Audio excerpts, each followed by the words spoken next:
Welcome to my channel Exam तैयारी subscribe and press bell icon. Hello everyone.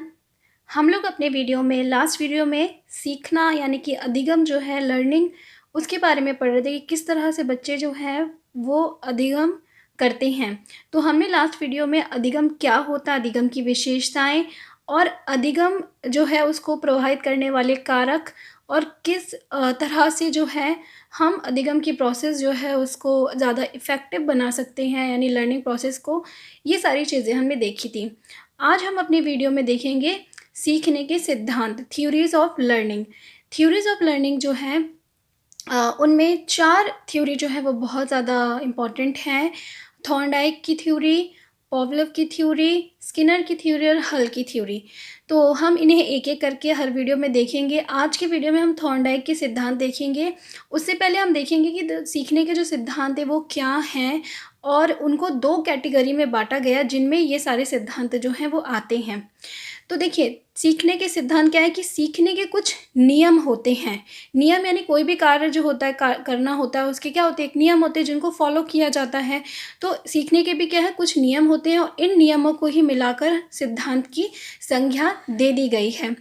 तो इसके लिए क्या है, रायबर्न है, उन्होंने कहा है यदि शिक्षण विधि में इन नियमों या सिद्धांतों का अनुसरण किया जाता है तो सीखने का कार्य अधिक संतोषजनक हो जाता है। यानी अगर आप जो लर्निंग प्रोसेस है, ठीक है, एज अ टीचर अगर आप इन सिद्धांतों को फॉलो करते हो यानी इन नियमों को फॉलो करते हो तो आपकी जो सिखाने की प्रक्रिया है, साथ साथ बच्चों के जो सीखने की प्रक्रिया यानी कि ओवरऑल जो लर्निंग प्रोसेस है वो कैसी बहुत ज़्यादा इफेक्टिव हो जाएगी और संतोषजनक होगी। यानी कि जो भी आप सिखाने का प्रयास कर रहे थे वो पूरी तरह से क्या आप उसमें सफलता को प्राप्त करोगे। तो अधिगम के जो सिद्धांत हैं उन्हें 2 कैटेगरीज में डिवाइड किया जा सकता है या किया गया है। पहला है अधिगम के सिद्धांतों अधिगम के सहचारी सिद्धांत और दूसरा है अधिगम के ज्ञानात्मक क्षेत्र सिद्धांत। ठीक है, तो इन 2 कैटेगरीज में इसे डिवाइड किया गया है। तो पहला जो हमारा अधिगम के सहचार्य सिद्धांत हैं वो उन्हीं में हमारे जो ये इम्पॉर्टेंट थ्योरीज हैं यानी थॉर्नडाइक हो गए, स्किनर हो गए, पॉवलोव और हल, इन सब की थ्योरी जो है वो फर्स्ट कैटेगरी के अंदर आती है। ठीक है, तो अधिगम के सहचार्य सिद्धांत से क्या मतलब है, सहचार्य का क्या मतलब है। ठीक है, the associative principle of learning. इस सिद्धांत के अनुसार उत्तेजक तथा उसके प्रभाव से उत्पन्न अनुक्रिया के बीच जो संबंध स्थापित होता है उसका आधार पुनर्वलन है। यानी जो सहचार्य सिद्धांत है यानी एसोसिएटिव प्रिंसिपल है उसमें क्या एक एसोसिएशन को महत्व दी गई है। यानी इसके अनुसार क्या होता है कि कोई भी सीखने की जो प्रोसेस होती है उसमें एक उत्तेजक होता है यानी एक स्टिमुलस होता है और जिसके सापेक्ष में बच्चा जो है वो एक अनुक्रिया को यानी एक रिस्पॉन्स को शो करता है। यानी उत्तेजक और अनुक्रिया के बीच में जो है एक संबंध स्थापित होता है और उसके आधार पर ही जो है बच्चा जो है वो सीखता है। तो मेन जो यहाँ पे रोल है यानी अधिगम का जो सहचार्य सिद्धांत है, चाहे हम आगे कोई भी सिद्धांत पढ़ेंगे, चाहे हम थॉर्नडाइक के सिद्धांत पढ़ेंगे या फिर हम पॉवलोव, स्किनर, हल किसी का भी पढ़ेंगे, तो बेसिक जो उनकी नींव है वो यही है कि एक उत्तेजक होता है और एक उत्तेजक होता है और उसके सापेक्ष में जो सीखने वाला है वो अनुक्रिया को प्रदर्शित करता है और उसके आधार पर ही वो सीखता है किसी भी नए कार्य को। तो इन दोनों के बीच में जो संबंध स्थापित होता है उसका आधार जो होता है वो पुनर्बलन होता है यानी कि रीइंफोर्समेंट होता है और इससे उत्तेजना व अनुक्रिया के मध्य स्थायी संबंध बनता है। ठीक है, एक बॉन्ड बन जाता है और ये बंधन ही व्यवहार परिवर्तन में सहायक होता है। ठीक है, तो 3 चीज़ें जो है बहुत इंपॉर्टेंट है। एक हो गया हमारा स्टिमुलस यानी कि हमारा जो उत्तेजक है, दूसरा रिस्पॉन्स यानी प्रतिक्रिया और तीसरा है हमारा ये पुनर्वलन यानी रीइंफोर्समेंट। तो बेसिकली ये जो सिद्धांत हैं जितने भी वो एक सूत्र को फॉलो करते हैं जो कि है हमारा SR। तो यहाँ पे SR बॉन्ड जो है वो बनता है तभी कोई व्यक्ति जो है वो सीखता है इस नियम के अनुसार। ठीक है, दूसरा जो कैटेगरी है वो है अधिगम के ज्ञानात्मक क्षेत्र सिद्धांत। ज्ञानात्मक यानी कॉग्निटिव फील्ड थ्योरी। ठीक है, तो ये कॉग्निटिव यानी यहाँ पे ज्ञान पे बल दिया गया है, वहाँ पे एसोसिएशन पे बल दिया गया था, किसके बीच में, स्टिमुलस और रिस्पॉन्स यानी कि जो भी आपका उत्प्रेरक है और अनुक्रिया के बीच में संबंध के पर बल दिया गया था। यहाँ पे कॉग्निटिव यानी आपके ज्ञान पर जो है बल दिया गया और उसी के आधार पर आप सीखते हो। इस सिद्धांत के अनुसार उत्तेजक तथा अनुक्रिया के मध्य व्यक्ति की वैयक्तिकता, इच्छाएं, भावनाएं, क्षमता, अभिरुचि, अभिवृत्ति, मूल, पूर्व अनुभव आदि तत्व हैं जो सीखने की प्रक्रिया को प्रभावित करते हैं। तो इस सिद्धांत में क्या है उन्होंने, यानी यहाँ पे भी है उत्तेजक तो है, अनुक्रिया भी है, लेकिन उसके बीच में उन्होंने एक बात कह दी कि इन दोनों के बीच में जो भी संबंध स्थापित होगा और उसके बाद जो भी हमें उसके व्यवहार में परिवर्तन देखने को मिलेगा, ठीक है, उस बच्चे के या उस व्यक्ति के, उसमें उसका जो बुद्धि है, उसका जो दिमाग है, उसका भी जो है बहुत बड़ा रोल है। इसी वजह से अगर एक ही उत्तेजक जो है वो अलग अलग व्यक्तियों को दिया जाता है तो अलग अलग व्यक्ति जो हैं वो अलग अलग तरह का व्यवहार जो है या अनुक्रिया जो है वो प्रदर्शित करते हैं। जैसे कि अगर आपने देखा होगा किसी बच्चे को हम दंड देकर सिखाना चाह रहे हैं या किसी बच्चे को हम प्रयास देकर सिखाना चाह रहे हैं, तो ज़रूरी नहीं है कि हर बच्चा जो एक ही तरह की प्रतिक्रिया शो करेगा, ठीक है। कुछ जो है दंड से ईगो ले लेते हैं कि नहीं हाँ, और कुछ कि हाँ अब तो मेरी ईगो पे आ गया, अब मुझे करना है।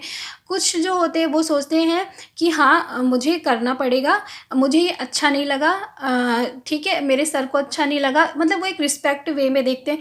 तो हर कोई व्यक्ति जो अलग अलग व्यवहार व्यक्त करता है इस सिद्धांत के अनुसार। तो यहाँ पे इन्होंने एक चीज़ और ऐड कर दी जो कि थी ऑर्गेनिज्म, यानी कि जो भी व्यक्ति है उसका मस्तिष्क, ठीक है। तो इसलिए यहाँ पे जो सिद्धांत है वो SR है, इनके बीच में बॉन्ड बनता है, लेकिन बीच में जो रोल होता है ऑर्गेनिज्म, यानी कि जो भी व्यक्ति है उसके अपनी अभिव्यक्ति, यानी उसकी पर्सनैलिटी क्या है, उसके अंदर कैसी हम मूल्य है, यानी कि कैसे बातें हैं, उसका पुराना अनुभव कैसा है, ये सारी चीज़ें भी जो हैं उसके अंदर जो भी व्यवहार परिवर्तन होगा उसमें रिस्पॉन्सिबल होती हैं, ठीक है। तो अब ये तो आपको पता चल गया कि 2 कैटेगरी में डिवाइड किया। तो पहली कैटेगरी जो है वो बहुत ज़्यादा इंपॉर्टेंट है, जिसमें यानी अधिगम के सहचार्य सिद्धांत, जिसके अंदर हमारे चारों इंपॉर्टेंट थ्योरीज जो है वो आएंगी। थॉर्नडाइक का सहसंबंध सिद्धांत, पावलव का अनुक्रिया का सिद्धांत, स्किनर का क्रिया प्रसूत अनुबंधन का सिद्धांत और हल का प्रबलन सिद्धांत। तो आइए हम लोग इस आज के वीडियो में थॉर्नडाइक का संबंधवाद का सिद्धांत देखेंगे। अब देखिए इस कैटेगरी में मैंने आपको एक चीज़ बता दी कि SR बॉन्ड जो है वो सबसे ज़्यादा इम्पॉर्टेंट है, यानी कि जो भी आपकी को प्रेरक मिला है और उसके प्रति आपने जो प्रतिक्रिया दी है उसी के माध्यम से हम सीखते हैं। तो थॉर्नडाइक का सीखने का जो सिद्धांत है वो कब आया? E.L. थॉर्नडाइक ये अमेरिका के वैज्ञानिक थे और इन्होंने 1930 में अपनी एक पुस्तक प्रकाशित की जिसका नाम था शिक्षा मनोविज्ञान, यानी एजुकेशनल साइकोलॉजी। तो आपको ये याद रखना है कि इन्होंने कौन सी बुक लिखी थी, बुक का नाम इम्पॉर्टेंट है, ये अमेरिका के थे, ये भी कभी कभी पूछ लिया जाता है तो याद रखिएगा। इन्होंने इसमें अपनी जो बुक थी इन्होंने अपने सिद्धांत को इसमें प्रतिपादित किया और इसे निम्न नामों से पुकारा जाता है, ठीक है। तो इन्होंने प्रतिपादित किया अपनी इस पुस्तक में और ये जो इनका सिद्धांत है इसको अलग अलग नामों से पुकारा जाता है। तो ये सारे नाम भी जो है वो बहुत इंपॉर्टेंट है क्योंकि क्वेश्चन भी किसी भी नाम से आ जाता है। यूपी टेट के जो एग्ज़ाम है स्पेशली वहाँ पर तो ये छोटी छोटी चीज़ें, यानी कि जो थ्योरेटिकल बेस पे वो हमें ज़्यादा क्वेश्चन आते हैं। तो आपको ये सारे नाम ही याद रखने। पहला नाम है थॉर्नडाइक का संबंधवाद, यानी थॉर्नडाइक्स कनेक्शनिज्म। दूसरा है संबंधवाद का सिद्धांत, यानी कनेक्शनिस्ट थ्योरी। यानी कोई भी नाम अगर लिखकर आता है तो आपको याद रखना है ये नाम किसने दिया है, ये सिद्धांत किसने दिया है, थॉर्नडाइक ने। जैसे इसमें तो मान ली थॉर्नडाइक का नाम है लेकिन बाकी में किसी में नहीं है। उद्दीपन प्रतिक्रिया सिद्धांत, SR थ्योरी। सीखने का संबंधवाद सिद्धांत, बॉन्ड थ्योरी ऑफ लर्निंग या सिर्फ बॉन्ड थ्योरी। प्रयत्न एवं भूल का सिद्धांत, ट्रायल एंड एरर थ्योरी। तो ये सभी नाम जो हैं वो इन्हीं के सिद्धांत के नाम है, बहुत इंपॉर्टेंट है, याद कर लीजिएगा। अब देखते हैं हम सिद्धांत, यानी इन्होंने जो सिद्धांत दिया वो था क्या, क्या बात उन्होंने कही। तो इनके अनुसार जब कोई भी व्यक्ति किसी कार्य को सीखता है तब उसके सामने एक विशेष स्थिति या उद्दीपक होता है। तो सबसे पहली बात तो उन्होंने कहा कि जब भी कोई व्यक्ति किसी काम को सीखेगा तो वो तभी सीखेगा जब उसके सामने एक विशेष उद्दीपक होगा जो कि उसे सीखने के लिए क्या है, उत्प्रेरित करेगा या मजबूर करेगा, आप कह सकते हो एक्टिवेट करेगा, ठीक है। तो उसको उन्होंने क्या संज्ञा दी, उद्दीपक की, जो उसे एक विशेष प्रकार की प्रतिक्रिया करने के लिए प्रेरित करता है। तो वो क्या करेगा, एक प्रतिक्रिया प्रेरित करेगा वो व्यक्ति उस उद्दीपक के सापेक्ष में। तो यहाँ पे बात हमारी दो आ गई, एक स्टिमुलस और एक रिस्पॉन्स। इस प्रकार एक विशिष्ट उद्दीपक का एक विशिष्ट प्रतिक्रिया से संबंध स्थापित हो जाता है और जिसे उद्दीपक प्रतिक्रिया संबंध द्वारा व्यक्त किया जा सकता है। तो उन्होंने क्या बताया कि हर एक स्टिमुलस या उद्दीपक जो होता है वो एक विशेष प्रकार की प्रतिक्रिया को ही शो करता है, यानी अलग तरीके का उद्दीपक जो है उसके प्रति व्यक्ति अलग तरह की प्रतिक्रिया शो करेगा। जैसे अगर आप किसी व्यक्ति से प्यार से बात करेंगे, ठीक है, तो सामने वाला भी आपसे क्या प्यार से ही बात करेगा। लेकिन अगर आपने सामने वाले से गुस्से से बात की, ठीक है, तो आपका जो उद्दीपक है वो कैसा है, गुस्से वाला है। तो सामने वाला व्यक्ति भी हो सकता है आपसे गुस्से में ही बात करे, नहीं तो गुस्से में बात नहीं करेगा तो गुस्सा तो उसे आएगा, यानी उसकी प्रतिक्रिया में कहीं ना कहीं आपको गुस्सा देखने को मिलेगा। तो यहाँ पे सीधी सी बात है, यानी एक विशिष्ट उद्दीपक एक विशिष्ट प्रकार की प्रतिक्रिया को ही शो करता है या प्रदर्शित करता है, और ये जो उद्दीपक और प्रतिक्रिया के बीच में संबंध बनता है उसे एसआर बॉन्ड कहते हैं, उद्दीपक प्रतिक्रिया संबंध कहते हैं, और उसके द्वारा ही व्यक्ति के व्यवहार में परिवर्तन आता है। जब व्यक्ति भविष्य में उसी उद्दीपक का अनुभव करता है तब वह उससे संबंधित उसी प्रकार की प्रतिक्रिया या व्यवहार करता है। यानी फ्यूचर में भी अगर उसके सामने फिर से वही उद्दीपक आता है तो वह सेम वैसी ही प्रतिक्रिया को शो करता है जैसा उसने पास्ट में की थी। यानी धीरे धीरे क्या होती है, जो एसआर बॉन्ड है वो उसके माइंड में स्ट्रॉन्ग हो जाता है, उसके नर्वस सिस्टम में स्ट्रॉन्ग हो जाता है, और फिर हर बार वह उस उद्दीपक के प्रति वैसा ही व्यवहार जो है वो प्रदर्शित करता है। थॉर्नडाइक ने इसके सापेक्ष में कहा कि सीखना संबंध स्थापित करना है और संबंध स्थापित करने का कार्य मनुष्य का मस्तिष्क करता है। तो ये परिभाषा भी आप याद कर लीजिए ना, इन्होंने अपने सिद्धांत में इस बात को कहा है। अब देखते हैं इन्होंने ये बात जो है वो किस बेस पे कही। तो इन्होंने एक प्रयोग किया था। थॉर्नडाइक ने अपने प्रयोग जो है वो पशुओं पर ही किए थे, और इन्होंने अपना जो ये सिद्धांत दिया उसका प्रयोग उन्होंने बिल्ली पर किया था। तो क्वेश्चन आता भी है कि इन्होंने अपना प्रयोग किस पे किया था, तो आपको याद रखना है बिल्ली पे किया था, और जो प्रयोग जिस बिल्ली पे किया था वो बिल्ली क्या थी, भूखी बिल्ली थी, ठीक है। उन्होंने क्या किया, भूखी बिल्ली को एक पिंजड़े में बंद कर दिया। पिंजड़े का दरवाजा एक खटके के दबने से खुलता था, यानी उस पर खटका लगा था, अगर उसको ऐसे दबाते थे तो वो दरवाज़ा जो है वो खुल जाता था। उसके बाहर उन्होंने भोजन रख दिया। भोजन में उन्होंने क्या लिया, एक मरी हुई मछली को लिया था उन्होंने भोजन में। तो बिल्ली के लिए भोजन जो है वो क्या है, उद्दीपक था। तो अब बिल्ली क्या है, बिल्ली तो भूखी है, उसे भूख लगी हुई है, तो अगर जैसे वो कोई खाने की चीज़ देखेगी तो वो क्या एकदम से रिएक्ट करेगी, है ना, एकदम से प्रतिक्रिया को शो करेगी। तो यहाँ पे जो भोजन था उसके लिए उद्दीपक था। उद्दीपक क्या होता है, जो आपको प्रतिक्रिया करने के लिए मजबूर करे। तो यहाँ पे भोजन जो कि मछली थी वो उसके लिए उद्दीपक हो गई, और उद्दीपक के कारण उसमें प्रतिक्रिया आरंभ हो गई, यानी वो एक्टिव हो गई, प्रतिक्रिया करने लगी, उछल कूद करने लगी, इधर उधर फड़फड़ाने लगी कि कैसे भी वो उस मछली को जो है वो ले ले और खा ले। बिल्ली ने अनेक बार जो है प्रयत्न किए बाहर निकलने के, और एक बार क्या हो गया, गलती से उसका पैर जो है वो खटके पर लग गया, खटका जो है वो दब गया और दरवाज़ा खुल गया, और वो उसने बाहर आके, बिल्ली ने बाहर आके मछली को खा लिया। यानी धीरे धीरे क्या है वो इसी काम को बार बार करती रही, जिससे क्या है अनेक बार इस थॉर्नडाइक ने इस प्रयोग को दोहराया, यानी बार बार उन्होंने बिल्ली को बंद कर दिया, बाहर मछली को रख दिया, और हर बार बिल्ली को क्या भूखी ही रखा। अगर भूखी नहीं होगी तो वो कोई रिस्पॉन्स शो नहीं करेगी, क्योंकि जब हमें किसी चीज़ की ज़रूरत ही नहीं है तो हम उस प्रतिक्रिया को शो नहीं करते हैं। लेकिन अगर हमें किसी चीज़ की ज़रूरत होती है तो हमारी प्रतिक्रिया बहुत ही क्या चरम सीमा पर होती है कि हाँ हमें कैसे भी उस चीज़ को पाना है, ठीक है।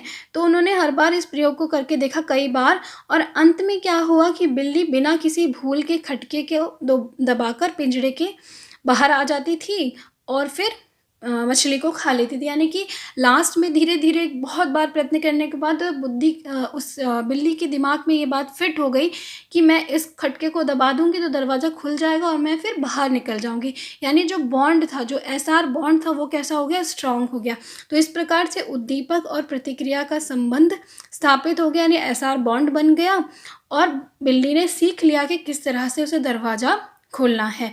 थॉर्नडाइक ने संबंधवाद के सिद्धांत में सीखने के क्षेत्र में प्रयास तथा त्रुटि, यानी ट्रायल एंड एरर को विशेष महत्व दिया है। उन्होंने बोला है कि संबंधवाद का जो सिद्धांत यानी एसआर बॉन्ड का जो सिद्धांत है, उन्होंने बोला है कि एसआर बॉन्ड तभी स्थापित होता है हमारे मस्तिष्क में जब हम कई बार जो है प्रयत्न करते हैं, जिसमें हम कई बार गलतियां भी करते हैं। फिर लास्ट में एक टाइम आता है जब हमारी जो गलतियां हैं वो समाप्त हो जाती हैं, हम पूरी तरह से सीख जाते हैं कि इस काम को कैसे करना है।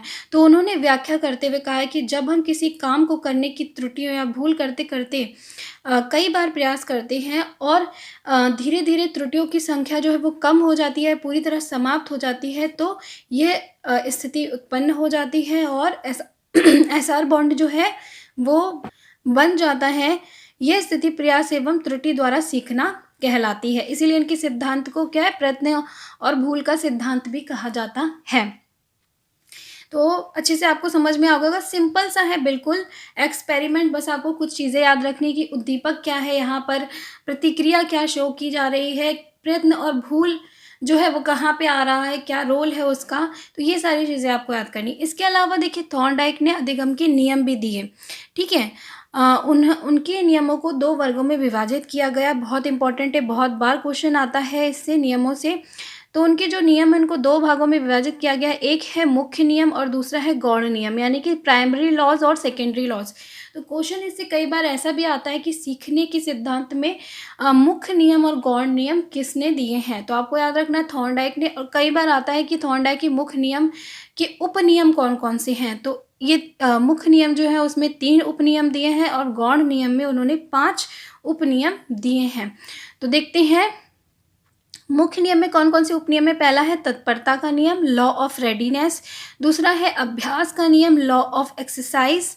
तीसरा है प्रभाव का नियम, लॉ ऑफ इफेक्ट। इसी तरह से गौण नियम में 5 उपनियम दिए गए हैं। पहला है बहु अनुक्रिया का नियम, लॉ ऑफ मल्टीपल रिस्पॉन्स। दूसरा है मानसिक स्थिति का नियम, लॉ ऑफ मेंटल सेट। तीसरा है आंशिक क्रिया का नियम, लॉ ऑफ पार्शियल एक्टिविटी। चौथा है सादृश्य अनुक्रिया का नियम यानी लॉ ऑफ सिमिलरिटी और एनालॉजी। और 5वां है सहचार्यात्मक स्थानांतरण का नियम यानी लॉ ऑफ एसोसिएटिव शिफ्टिंग। तो ये आप याद रख लीजिएगा, 2 जो नियम हैं और उनके कौन कौन से उपनियम हैं। और मैं नेक्स्ट वीडियो में उनकी डिटेल में भी इनको करा दूंगी, लेकिन इस वीडियो में नहीं क्योंकि वीडियो बहुत लंबा हो जाएगा, ठीक है। तो अब हम देखते हैं कि जो सिद्धांत है उसकी कुछ आलोचनाएं थी, कुछ लोगों ने आलोचना की, किस बात पे आलोचना की, और ये जो सिद्धांत है उसका शिक्षा के क्षेत्र में क्या महत्व है, ये दोनों चीज़ें, और हमारा ये जो थ्योरी है वो कंप्लीट हो जाएगी।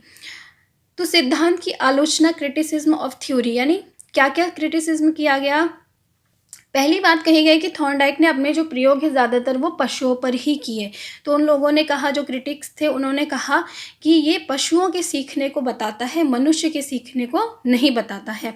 दूसरी बात कही गई कि सिद्धांत के अनुसार सीखने में प्रगति जो है वो धीरे धीरे होती है, यानी व्यक्ति जो है बार बार गलतियाँ करता है, प्रयास करता है, तो धीरे धीरे सीखता है। तो इससे क्या है, कई बार ऐसा देखा गया कि व्यक्ति में जो सफलता मिलती है या किसी चीज़ को वो सीखता है वो आकस्मिक होता है, अचानक से वो सीख जाता है। ऐसा नहीं है कि कई बार वो प्रयास करे और बहुत टाइम लगे, यानी धीरे धीरे करके ही सीखे। कई बार हम किसी चीज़ को एक बार में भी सीख जाते हैं।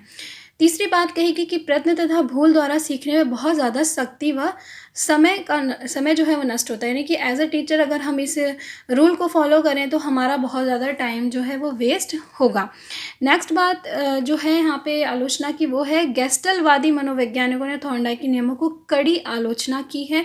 उन्होंने इनके जो नियम हैं उनको बिल्कुल भी माना नहीं है, कि मनुष्य पे ये बिल्कुल भी फिट नहीं बैठते हैं। इसके अलावा इस सिद्धांत में, तो गेस्टलवादी का नाम इम्पॉर्टेंट है, याद रख लीजिएगा कि इन्होंने थॉर्नडाइक के नियमों की आलोचना की है, ठीक है। इस सिद्धांत में अभ्यास के नियम के आधार पर रटने पर बल दिया गया, क्योंकि यहाँ पे क्या बोला गया, व्यक्ति बार बार ट्राई करेगा, बार बार अभ्यास करेगा, प्रयत्न करेगा, तब वो सीखेगा। तो यहाँ पे उन्होंने मेनली कहा कि इस पर रटने पर बल दिया गया। थॉर्नडाइक ने अपने सिद्धांत में विशेषकर पुरस्कार पर बल दिया। देखा, जैसे उन्होंने एग्जाम्पल में बताया कि बिल्ली को जब हम मछली देते हैं तो बिल्ली जो है वो रिएक्ट करती है, प्रतिक्रिया को प्रदर्शित करती है। तो बिल्ली के लिए एक तरह से पुरस्कार ही है। तो इन्होंने क्या है, ज़्यादातर पुरस्कार पर ही बल दिया, लेकिन सीखने में जो है दंड का भी अपना एक विशेष महत्व होता है, जिसको इन्होंने कहीं ना कहीं बिल्कुल भी ध्यान नहीं दिया है। तो ये इनकी आलोचनाएं थी। बाकी शिक्षा में क्या महत्व है वो हम देखते हैं। सबसे पहला तो ये है कि थॉर्नडाइक ने सिद्धांत का वैज्ञानिक विश्लेषण प्रस्तुत किया और उन्होंने बताया कि प्राणी जितना जल्दी संबंध स्थापित करता है वह उतना ही जल्दी सीख जाता है। यानी कि जितना जल्दी बच्चे के अंदर एसआर बॉन्ड बन जाएगा, यानी कोई प्रतिक्रिया हम दे और बच्चा तुरंत से कोई उद्दीपक हम दे तो बच्चा तुरंत से प्रतिक्रिया दे, उतना ही जल्दी क्या है वह उसे सीखने लगेगा। तो बेसिकली हमें ध्यान रखना है कि हम जो भी उद्दीपक दे रहे हैं वो ज़्यादा से ज़्यादा इफेक्टिव हो, ताकि आपके क्लास का हर स्टूडेंट अच्छी से अच्छी प्रतिक्रिया जो है वो शो करे। दूसरा है, इनके द्वारा प्रतिपादित नियमों तथा उपनियमों को कक्षा में महत्वपूर्ण स्थान दिया गया है। अब जो इन्होंने नियम दिए गए, जो गौण नियम है, मुख्य नियम, उनके अंदर जो उपनियम दिए गए, जैसे कि हमारे हैं तत्परता का नियम है, अभ्यास का नियम है, प्रभाव का नियम, इन सबको हम क्लास में यूज़ कर सकते हैं। बहुत ही अच्छा हमें रिजल्ट देखने को मिलेगा। नेक्स्ट है, ये सिद्धांत अभ्यास की क्रिया पर आधारित है, जिससे सीखा गया कार्य स्थायी हो जाता है। तो यहाँ पे बात की गई कि यहाँ पे बार बार क्या प्रैक्टिस पे बल दिया गया है, तो जिसकी वजह से जो भी बच्चा सीखेगा वो कैसा रहेगा, स्थायी रहेगा, काफ़ी लंबे समय तक उसे वो चीज़ें याद रहेंगी। नेक्स्ट है, ये सिद्धांत बच्चों में आत्मनिर्भरता का विकास करता है और जो बालक को भावी जीवन में समस्याओं को लड़ने के लिए तैयार करता है। बच्चे में क्या है, बार बार किसी चीज़ को वो सीख रहा है तो एकदम से आत्मविश्वास आ जाता है कि हाँ अब तो मैं किसी भी समस्या को हल कर सकता हूँ। नेक्स्ट है, मनुष्य गामक कुशलता यानी मोटर स्किल का विकास होता है इसी सिद्धांत के आधार पर। ठीक है, और इसके अलावा है, यह सिद्धांत प्रयत्न तथा भूल द्वारा सीखने पर बल देता है और जिसमें गणित, विज्ञान, भाषा आदि में इसकी बहुत ज़्यादा महत्व है। अतः अध्यापक को अभ्यास कार्य पर अधिक बल देना चाहिए। तो ये सब क्या है, हमारा गणित, विज्ञान प्रैक्टिकल सब्जेक्ट है, जहाँ पे क्या है, जो प्रैक्टिस है वो बहुत ज़्यादा बड़ा रोल प्ले करती है और ये सिद्धांत भी प्रयत्न और भूल पर ही डिपेंड है। तो इस वजह से ये सिद्धांत काफ़ी अच्छा है जब हम गणित, विज्ञान या भाषा को सिखा रहे हैं उसके लिए। नेक्स्ट है, ये सिद्धांत करके सीखने पे बल देता है और करके सीखना जो है वो एक बहुत अच्छा तरीका है और हमारा एनसीएफ भी यही कहता है कि हमें बच्चे पे करके सीखने पर बल देना है। तो ये सिद्धांत उस बात को भी क्या है, फॉलो करता है। और लास्ट है कि थॉर्नडाइक ने सीखने के लिए पुनर्बलन को आवश्यक माना है, रीइंफोर्समेंट को आवश्यक माना है। तो सीखी गई अनुक्रिया को स्पष्ट करने के लिए पुनर्बलन जो है वो आवश्यक है। तो एज अ टीचर आपको पुनर्बलन पर भी बल देना है। पुनर्बलन क्या होता है वो भी मैं आगे आने वाले वीडियोस में आपको बताऊंगी। तो यहाँ पे हमारा जो ये सिद्धांत कंप्लीट होता है। सिंपल से सिद्धांत है, कुछ बातें हैं जिन्हें आपको अच्छे से याद रखना है। बाकी ऐसा नहीं है कि आप इसे भूल जाएंगे, हमारी पर्सनल लाइफ में भी हम जो है इसी तरह से कार्य करते हैं, है ना। तो आप याद रखिएगा और बस यहीं पे हमारा ये कंप्लीट होता है। नेक्स्ट वीडियो में मैं आपको जो नियम उन्होंने दिए हैं, मुख्य नियम और गौण नियम, उनके बारे में बताऊँगी और हमारा टोटल थॉर्नडाइक का जो थ्योरी है कंप्लीट हो जाएगी। उसके बाद हम आगे पावलोव की थ्योरी को देखेंगे। तो आज के लिए इतना ही, मिलती हूँ आपसे नेक्स्ट वीडियो में, तब तक के लिए बाय बाय।